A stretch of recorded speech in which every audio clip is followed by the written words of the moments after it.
कि मोदी जी को फिर से एक बार 24 में प्रधानमंत्री बनाना है तो 22 में फिर एक बार योगी जी को मुख्यमंत्री बनाना पड़ेगा। वैसे तो चुनाव 5 राज्यों में है, लेकिन यूपी की चर्चा कुछ ज्यादा है। विधानसभा चुनाव के नतीजे को 2024 के लोकसभा चुनाव से पहले सेमीफाइनल के तौर पर प्रोजेक्ट किया जा रहा है, जिससे जनता को लुभाया जा सके। 2024 से पहले कितने चुनाव होने हैं? उत्तर प्रदेश और इसकी 80 लोकसभा सीटों के महत्व को खारिज किए बगैर हमें सच्चाई को समझना चाहिए। 10 मार्च को आयोग 5 राज्यों में विधानसभा चुनाव के नतीजों की घोषणा करेगा। इसमें जो भी नतीजे आए, हमें एक चीज पर ध्यान देना चाहिए कि 2024 से पहले इस साल के आखिरी में न सिर्फ गुजरात में चुनाव हैं, बल्कि हिंदी भाषी 3 राज्यों और 2023 में कर्नाटक में भी वोट पड़ेंगे। गुजरात में बीजेपी 2017 के चुनाव में बहुत कम मार्जिन से जीती थी। दूसरे राज्यों में उसे 3 में कांग्रेस से हार झेलनी पड़ी और चौथे राज्य कर्नाटक में 2018 में वो सरकार बनाने में विफल रही। उस समय हर कोई कह रहा था कि 2019 में बीजेपी के लिए खेल खत्म हो चुका है, और फिर लोकसभा चुनाव हुए और बाजी बिल्कुल पलट गई। 2 साल राजनीति में बहुत होता है। 2022 से 2024 के बीच 2 सालों का अंतर है। ऐसे में 2 साल के बीच राजनीति में बहुत लंबा समय होता है।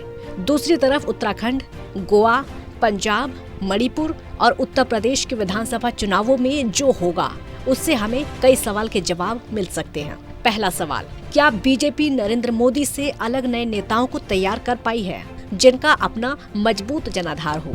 दूसरा, इन चुनावों के बाद विपक्ष की केंद्रीय पोजीशन में कौन होगा? ये इस बात पर निर्भर करेगा कि यूपी में क्या होता है और पंजाब, उत्तराखंड और गोवा में कौन सी पार्टियां अच्छा प्रदर्शन करने में कामयाब होती हैं। तीसरा, अपने लिए कुछ बड़ा फैसला करने से पहले कांग्रेस को और कितना नुकसान होगा? चौथा, सांप्रदायिक और जातिगत ध्रुवीकरण कितना रास्ता तय करेगा? क्या योगी का कद बढ़ेगा? आज यूपी में डबल इंजन सरकार है। योगी आदित्यनाथ एक ऐसे नेता हैं जिनकी अपनी व्यापक अपील है। कुछ लोग उन्हें आगे पीएम का दावेदार भी मान रहे हैं। 2017 में चुनाव जीतने पर उन्हें पैराशूट के जरिए लाया गया था, लेकिन इस बार वो बीजेपी के चुनाव कैंपेन में महत्वपूर्ण फैक्टर बन चुके हैं।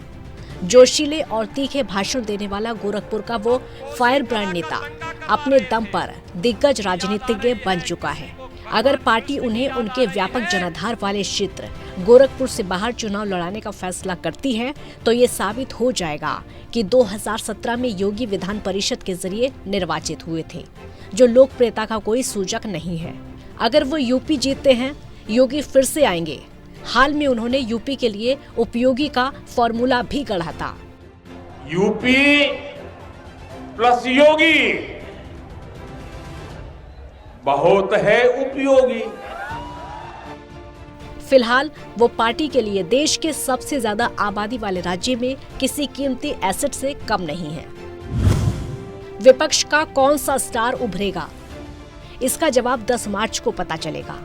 लेकिन यूपी में 2017 और 2019 के चुनाव में बीजेपी से हारने के बाद भी अखिलेश यादव सीएम योगी आदित्यनाथ के लिए एक दमदार चुनौती वाले नेता के रूप में उभर रहे हैं। अगर वो नहीं भी जीतते हैं, तब भी राज्य की राजनीति में तगड़े प्रतिद्वंदी बन जाएंगे।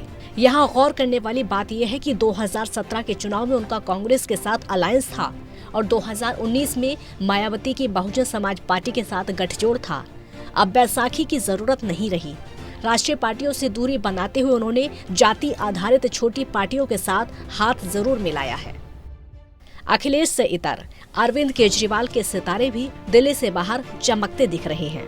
उनकी आम आदमी पार्टी पंजाब में शानदार प्रदर्शन कर सकती है, ऐसी संभावना जताई जा रही है। इतना ही नहीं, उत्तराखंड और गोवा में भी उनकी पार्टी भविष्य के लिए मजबूत दावेदारी पेश करती दिखाई दे सकती है। अगर वो जादुई आंकड़ा हासिल करने में थोड़ी भी पीछे रह जाती है, तो भी कांग्रेस से नाराज होकर अलग हुए गुट और छोटी पार्टियों की मदद से सत्ता की राह आसान हो सकती है। कांग्रेस का क्या होगा? तीसरा सवाल कांग्रेस को नुकसान से जुड़ा है। पंजाब में कैप्टन अमरिंदर सिंह जैसे दिग्गज पार्टी छोड़कर नई पार्टी बना चुके हैं और कांग्रेस ने नवजोत सिंह सिद्धू को खुली छूट दे रखी है। फिलहाल पार्टी के पास ऐसे सीएम हैं जो सिद्धू की छाया में रह रहे हैं। उत्तराखंड में पार्टी को लीड करने की इजाजत मिलने से पहले हरीश रावत इस्तीफे की धमकी भी दे चुके थे। इससे एक बात साफ नहीं होती है कि पार्टी कैसे राज्य के नेताओं को तैयार करेगी जो बीजेपी से लोहा ले सके। शायद इसी कमजोरी ने कांग्रेस के पॉलिटिकल स्पेस को भरने में केजरीवाल की मदद की है। चौथा बड़ा सवाल यानी सांप्रदायिक ध्रुवीकरण को लेकर कम से कम यूपी में साफ स्थिति है। अगर बीजेपी की सफलता हिंदू एकजुटता और अल्पसंख्यक वोटों के बंटवारे पर निर्भर करती है और विपक्ष अल्पसंख्यक वोटों को एकजुट करने की कोशिश में हिंदुओं के वोट बंटने देता है, तो पार्टियां ध्रुवीकरण चाहेंगी। अगर खुलेआम नहीं होता है तो अलग तरीके से होगा, जो पहले से शुरू हो चुका है। ऐसे में अभी ये कहना जल्दबाजी होगी कि 2022 का चुनाव 2024 की राह तय करेगा। यह हो सकता है, लेकिन 2024 में सभी पार्टियों के पास अपने विकल्प तलाशने और इन विधानसभा चुनाव से मिले नतीजों के आधार पर रणनीति बनाने का मौका होगा। Special desk, total news.